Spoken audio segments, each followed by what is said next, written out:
going on, you guys? Yes, as you can tell, I am very excited about the topic I'm going to talk about today.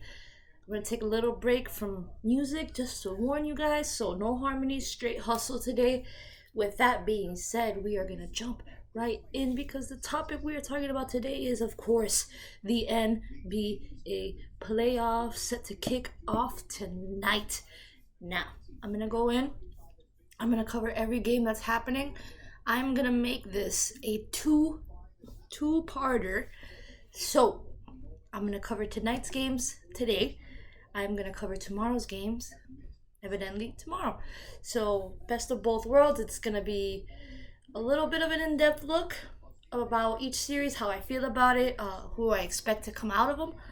But we are literally about 20 minutes away from the first game. So with that being said, let's dive right on in. Diving into the first game that's tipping off as of right now. Actually, we have the 3-seed Sixers versus the 6-seeded Nets. Both teams will be led by the Sixers' Joel Embiid. For the Nets, you have Mikal Bridges. The Nets are a team who started out the season with Kyrie and KD, but somehow now are led by guys like Mikal Bridges, Cam Johnson, Nick Claxton. So big turnaround, but they are still in the playoffs, still in it. Game one, it's sure to be a fun one. I have Philly taking this whole series pretty easily, I would say. I don't think there's anybody that can match the talent of Joel Embiid, a guy at the center position averaging 33.1 points, 10.2 rebounds, and a 54% field goal percentage is no slouch, making his claim for an MVP trophy. Finally, maybe he gets it. Maybe it goes to Joker again. That's a discussion for a whole nother day. But Joel Embiid definitely the catalyst for this team, but absolutely has help with guys like James Harden, who is going in with 21 points per game and 10.7 assists. You also have Tyrese Maxey, who is lighting it up himself with 20.3 points per game, shooting 43% from the three. I believe that is the highest on the team, if I'm not mistaken, but absolutely could be mistaken. Both guys, Maxey and Harden, look to help Joel Embiid push past the first round and try to get through that elusive second round that has haunted them for much of the recent history. Last couple of years, they just have been struggling to get past it. But with the team built the way it is, who knows? It should be an exciting one. Game 1 in Philly, Game 2 in Philly, we know that. Looking over on the Nets side, you have guys like Mikal Bridges, as I mentioned, who is scoring 26.1 points. Cam Johnson following him with 13.9 and a 45% three-point clip. You have guys like Claxton, though, who is the undeniable leader in that team, at least on the court. He is averaging 12.6 points per game with 9.2 rebounds and a 70% field goal shooting percentage. That is the second highest in the league this season, and it is going to a center position. That is absolutely ridiculous. Just to further emphasize how incredible of a season Nick Claxton had. He also went 55 games, averaging more than one block, multiple blocks. That is the most since Rudy Gobert did it in 2018. He's got 2.5 blocks per game. This man is an absolute fly swatter when he's in the paint, rejecting seemingly everything that's being shot his way, or it's really hard to go up there and contest with him. But the Sixers are shooting at a 38.7 three-point percentage, which is incredibly high for a team. That is the league high, in fact, and also establishing a 114.3 defensive rating, which is top 10 in the league. So you got it on both sides of the court, offensively, defensively. This team seems to be poised to get to an Eastern Conference Finals, but only time will tell. It is only game 1 that is about to happen, so plenty of time to decipher that. But Nets Sixers, in my opinion, you have 3 guys averaging more than 15 points a game is an absolute spell for disaster on the Nets side.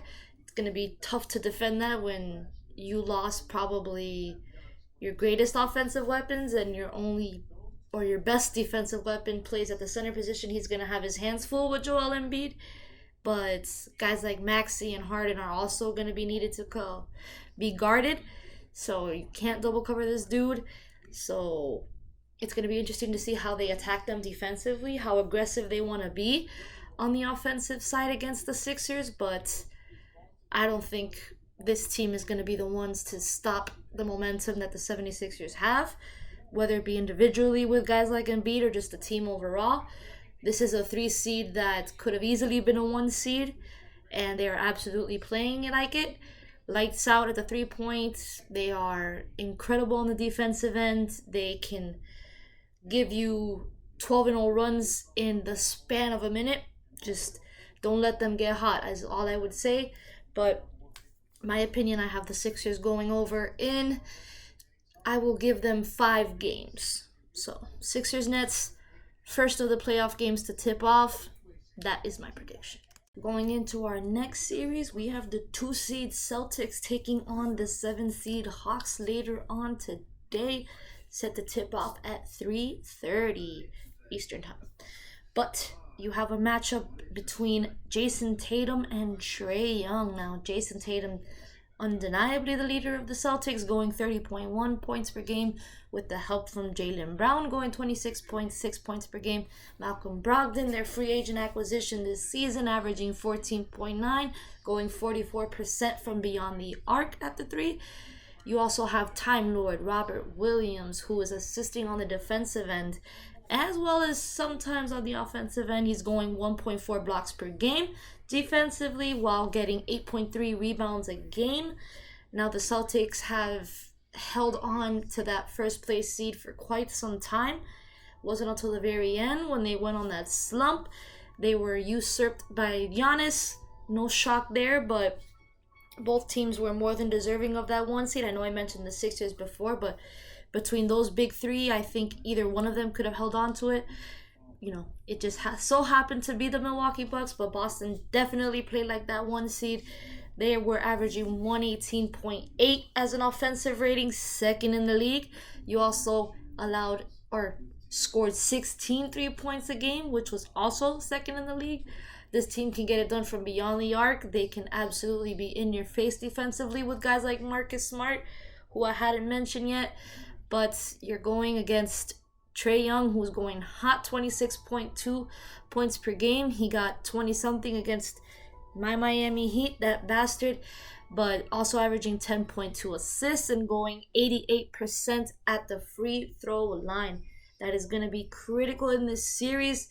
Celtics tend to draw some crucial fouls late in the game. So how that shapes up in this series, you're going to want to call on Trae Young for those critical moments. Get him at the line as often as you can. But you also have DeJounte Murray, who stepped up and is going 20.5 points per game. Their free agent acquisition or trade acquisition, however it's shaped up. You also got John Collins at 13.1 points per game, going 50% field goal shooting. That is awesome for John Collins. John Collins rumored to also have come right here, so I have a little bit of, not hate in my heart, but just, I don't want to hype him up too much, but that Atlanta Hawks team got it done against Miami to earn that 7 seed, but with the big man at the helm there, you have Clint Capella going 12 points per game and 11 rebounds per game, also going 1.2 blocks. That is probably going to be useful going against the Celtics if you can reject some of those shots from Tatum and Brown. You have Brogdon on the outside. This team is going to shoot lights out if you let them, but I think the Hawks have the weapons defensively to slow them down. You also have Onyeka Okongwu, who was denying Bam at the rim at that play-in game, going 1.3 blocks per game. The two combined, keep it crazy, just going back to that whole Nick Claxton thing, the two of them combined average what Nick Claxton averages a game. One man. And then you got 2 players averaging what one man did all season long. That is ridiculous. So that's enough of Nick Claxton for today. But you have the Hawks going against the Celtics. In my opinion, how this series shapes up, I got the Celtics. I think the Hawks will drive them to 7. I think this is a strong team. I think we're not giving them enough credit. But I think the Celtics are going to get the better of them. I think the Celtics are going to show signs of struggle, especially early on in the series. But this team has what it takes to get past this first round at least. We'll see how they shape up in the second. But to get through the Hawks, I say they do it in 7. It's going to take them a lot. It's going to take a lot out of them. I think the Hawks are going to make them empty out the tank. But that game is scheduled for later on tonight. You got 2 seed going against the 7 seed. Should be interesting, but you got the Celtics at the Garden, and I got to give them at least those first 2. But Celtics Hawks, another series I'm looking forward to. Our first of 2 evening matchups tips off with the 4 seed Cavs taking on the 5 seeded Knicks. Cavs versus Knicks is, in my opinion, probably one of the most evenly matched up contests in this playoffs. You got the Cavs led by Donovan Mitchell's 28.3 points and 1.5 steals. That paired with Evan Mobley's 16.2 points per game and 1.5 blocks per game. Mobley has absolutely established himself as one of the key role players in this Cavs offense. Playing the way that he does on both ends of the floor, he has definitely taken a step up from last season. This guy is a huge compliment to Donovan Mitchell. No shock also, you got guys like Jared Allen, who's bringing 14.3 points with his 9.8 rebounds and 1.2 blocks. On average, this guy is phenomenal. He's a big body, capable of defending anybody in the paint. He can hang with the best of them. This is definitely going to be a tough matchup between the 2 teams. It's interesting. You have the first place defensive rated Cavs taking on the second place offensive rated Knicks. You got the Cavs with a 111.6 rating on the defense, with the Knicks having a 118.8 offensive rating. So it should be interesting to see which of the 2 gives. You either have defense that wins your championships, or you got that offense that's just unstoppable. The Knicks are led by Jalen Brunson's 24 points per game with his 6.2 assists. This guy has been phenomenal in his first year in New York. You got Donovan Mitchell leading the Cavs in his first year in Cleveland. So which of these guys is going to get them to the promised land is yet to be determined. But for the Knicks, you also have guys like Emmanuel Quickley going 14.9 points per game. Very quick on the court. I will leave that pun there. You have RJ Barrett with his 19.6 points. You got the big man, Mitch Robinson. Him versus Jared Allen is going to be a very fun matchup. You got Robinson's 9.4 rebounds to go with his 1.8 blocks and 1 steal a game average. We'll see which of the 2 big men holds up.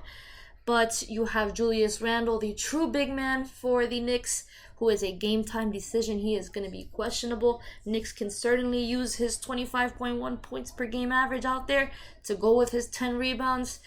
He will be missed should he not play game 1. I think whether or not he does will kind of determine who comes out of this game. I think you see where I'm going here, in my opinion. Should Julius Randle play, I have the Knicks taking at least this game 1.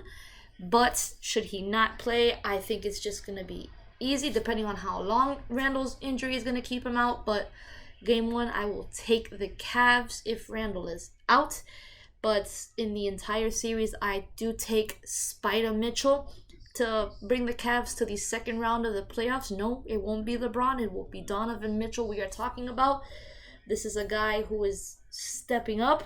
He is more than a candidate for the MVP, but I don't think he walks away with that award. I think that award is already set with who's going to win it, but that is, like I said earlier, it is a different conversation for a different day. I will leave it at that. But Donovan Mitchell, a guy who is capable of being a leader, and a leader who gets his team past at least round 1. The Knicks have shown signs of struggle. Just that is who they are as a franchise recently. It's hard to say that. It's a bitter pill to swallow if you're a Knicks fan. It hurts, but the truth absolutely hurts. I think the Knicks are a good team. I cannot deny them. They are worthy of that 5 seed. They have taken it to the best of them. You got guys like Randle hitting ridiculous shots against my team. I'm still bitter, but I do remember that and it was horrible to watch. This was when the Heat were chasing one of those not playing spots, so kind of sucked to see it go the way it did. But I think the Knicks have what it takes to take a couple away from the Cavs. I will give this a 6-game series. Yeah, I will see the Cavs taking a 4-2 series win over the Knicks. Whether or not Randall plays, honestly, it won't be the determining factor of who wins the series, but just at least games 1 and games 2, I feel, will be impacted by whether or not he plays. But in my mind, I see the Cavs working their way through New York, games 1 and 2 in Cleveland. You know, Ohio's got that home court advantage. They are absolutely rowdy. They're looking to get rowdy. I am absolutely sure of it. It is the first time in a good while that they have an absolute unit on the court. So much to look forward to in Cleveland. I will give them this series. As I've said before, you got Donovan Mitchell, Jalen Brunson. This is a matchup of 2 all-stars set to lead their teams for the first time. You got Brunson in a new Knicks jersey. Like I said, you got Mitchell in that new Cavs jersey. These are 2 first-timers, and they have done what they were expected to do from their teams. But which one pays out is going to be determined in this round. So it should be interesting. If I asked you what you were doing 17 years ago, would you even remember?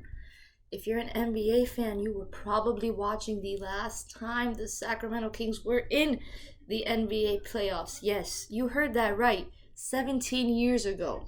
So, for the first time in that long, Mike Brown, head coach of the Sacramento Kings, brings his team home where they will take on the defending champs, the Golden State Warriors. Now, flipping the script here, the Kings go in as the number 3 seed. They are home court advantage in this, where you got the Golden State Warriors defending champs as the 6th seed.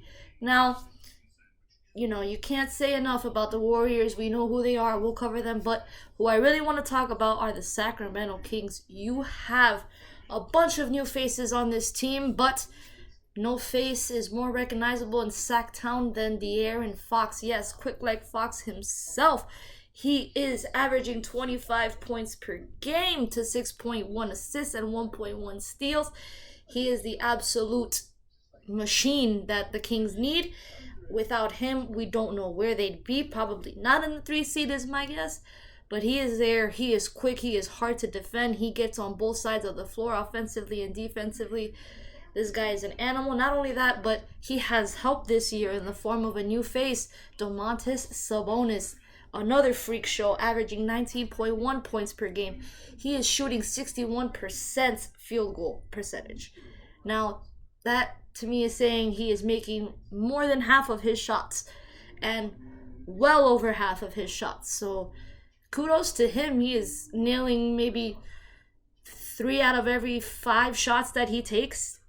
Relatively, you know, could be wrong, but not only that, 12.3 rebounds and 7.3 assists. This guy does everything.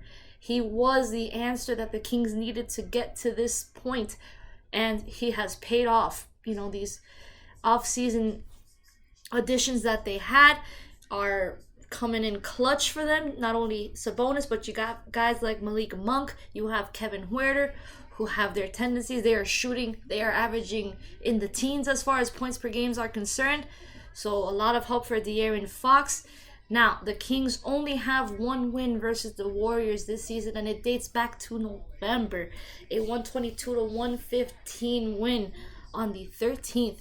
So it's been a minute since the Sacramento Kings have taken one from the Golden State Warriors. Playoff time though, home court advantage, a rowdy crowd, I am sure. It's been 17 years since these fans have gotten to see their team in the playoffs, and they get it at home to start. It's going to be insane. But you have a very, very, very tough test in the form of the defending champs. Yeah, the Golden State Warriors, no strangers to this NBA playoffs. They are no strangers to making it to the finals, as we know. They are led by who other than Wardell Stephen Curry. Yes, Curry, man, he is cooking with 29.4 points per game, going with 6.1 rebounds. As a point guard, you do not expect that, but he is getting it done to go with 6.3 assists. This guy's an absolute machine. There's nothing more I can say about him. He's an MVP. He's an all-star, generational talent. That is Steph Curry. He is the reason why this team is around. He is the reason why this team is normally a shoo-in to make the playoffs. You didn't expect him to be a 6th seed, but he got them there nonetheless. He does have help, though. We do know it. It is Klay Thompson, 21.9 points per game to go with 41% three-point shooting. It's going to be needed to go against the Kings, man. And that quick offense, quick defense, they can flip the switch on you in a heartbeat.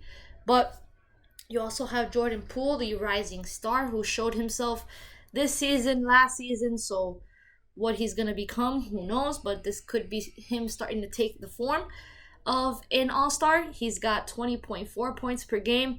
You have a returning Andrew Wiggins, who is going to help bolster this lineup. He is going to probably make them a machine on the floor, whether it be offense, whether it be defense. He's got 17.1 points per game to his name, missing a bulk of the season, mind you, but he's got 5 rebounds per game to go along with that and 1.2 steals per game. This guy can turn it over on you. This guy can shoot it in your face. This whole team can shoot it in your face. They can go lights out. I don't need to go in depth. We all know this is the Golden State Warriors. They are NBA Finals champs for a reason, looking to defend that crown from a low seed. We'll see how it goes with no playoff home court advantage for them, at least for a good while. But if you ask me, I think in terms of who comes out of this, I have to give them that advantage. I will put them over the Sacramento Kings in this round. I cannot say enough how much I respect the Sacramento Kings for what they've done this season. However, like I said before, it has been 17 years since this team has felt this atmosphere. Not saying that this is a bad team at all, because they are not. They earned that number 3 seed. They were one of the top 3 seeds in the Western Conference, and we obviously know their seeding proves that. But I think guys like Fox, guys like Sabonis, guys like Monk and Huerter off the bench or starting, however you want to put it, I think this team can hang with the Golden State Warriors, but they are the Golden State Warriors. I think they will overwhelm the Kings. The Kings are not so great as far as big men are concerned. You got guys like Draymond Green. You have guys like Jonathan Kuminga over at Golden State who are going to look to exploit that, whether it be defensively or offensively. Not saying Draymond's going to drop 20, but he can get you 10 easily. But he is going to be a catalyst for the defense. And guys like Klay and Steph are going to carry that offense. Guys like Jordan Poole are going to step in, do what they're supposed to. And I will give the Warriors a 4-1 series win. I think Sacramento does take one, at least in Sacramento, give the fans what they want. But I do think ultimately in this series, the Warriors are going to take it home. They're going to move on to the next round. You know, I know it's my first time doing this show, but I have said it. The Warriors are just too strong. This is probably deja vu. We say this almost every year now, but it's no shock. They are where they're meant to be, you know, playoff-wise, not seeding-wise. This is a team who will look to upset the higher seeds. They can definitely compete with the higher seeds. We've seen it last season. We see it the season before that. This is a unit, and I will take the Golden State Warriors over the Sacramento Kings. But Mike Brown, De'Aaron Fox, and the rest of the Sacramento Kings team, this has been an incredible season, and thank you for giving me a first time in a long time storyline that I can follow. Battle of the Californias, that is going to be the final game of today's playoff matchup, set to take place, I believe, at 8:30 Eastern time. So let's get it. And with all that being said, we are out of time. I hope you guys enjoyed this NBA playoff edition of Hustle N Harmoniez. Yes, it's been incredible. I am on episode 4 right now. This is going to be part 1, as I mentioned earlier, of a 2-parter. Tomorrow I'm going to cover tomorrow's games. I gave you the first slate of games here, my predictions. I'm going to give you more or less the same thing tomorrow. But I hope you guys enjoyed this show. And as I always say, peace till the next episode.